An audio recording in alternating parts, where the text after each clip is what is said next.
एक बात और, अब आपको ऐसी जगह जाने की कोई ज़रूरत नहीं जहाँ पैसों को पूछा और पूजा जाता है।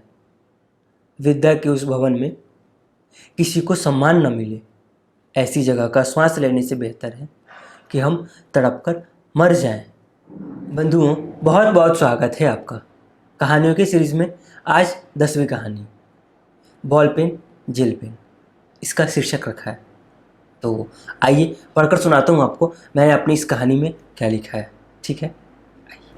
पिताजी मुझे माफ़ कर दीजिएगा, पिताजी मुझे माफ़ कर दीजिएगा, पर अब मैं आप पर बोझ नहीं बनना चाहता। हाँ, 10 साल की उम्र कोई बहुत नहीं होती, पर कब तक मेरे लिए, मुझे पढ़ाने के लिए, मेरी हर ज़रूरत को पूरा करने के लिए आप उस स्कूल में चपरासी की नौकरी करोगे। मुझे तो ये पता था कि माता पिता के बाद स्कूल ही एक ऐसी जगह होती है जहाँ संस्कार, अनुशासन, सुबह जगने से रात के सोने तक की सारी क्रियाएं बिना उद्देश्य और लाभ के सिखाया जाता है। पर पिताजी, आपका स्कूल बड़ा है, उसकी फीस बड़ी है, बच्चों के घर वाले पैसों से बड़े हैं, पर संस्कार तो बिल्कुल भी नहीं है। वो पढ़ाई में शायद अच्छे हों, पर रटा हुआ ज्ञान कब तक काम आएगा?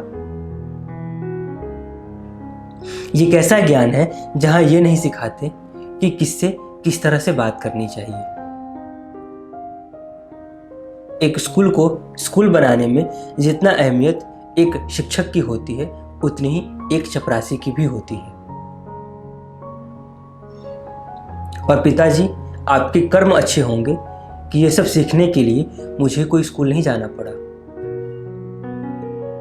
आपने मुझे इतना तो सिखा ही दिया है, पर आपसे अधिक पढ़े लिखे तो उनके माता पिता होंगे, वो नहीं सिखाते। और वो क्यों नहीं सिखाते कि अपनों से बड़ों के साथ किस तरह से बात करनी चाहिए, उनसे किस तरह का व्यवहार करना चाहिए। वो लड़का, उम्र क्या ही होगी उसकी, अपने पिता से भी ऐसे ही बात करता होगा। हाँ, ये अलग बात है, उसने आपसे जेल पेन मंगाया था और दुकानदार ने आपको गलती से बॉल पेन दे दिया। वो छोटी बुद्धि, जाहिल गंवार आपको कितना भला बुरा बोल दिया, बस उस छोटी सी बात के लिए। हाँ, ये अलग बात है कि उसकी तीखी बातों को सुनकर भी आप मुस्कुरा रहे थे। और हाँ, ये भी अलग बात है, उस भाषा से आपका कोई पहचान नहीं था, पर भावनाएं भी तो कुछ होती है ना, भावनाओं को तो ठेस लगती है ना। माँ के जाने के बाद मेरी परवरिश में कोई कमी ना हो, आपने कोई कसर नहीं छोड़ी, पर अब इसकी कोई ज़रूरत नहीं। हालांकि मैं परिपक्व तो नहीं, पर परिपक्व होने की कोशिश जरूर करूँगा।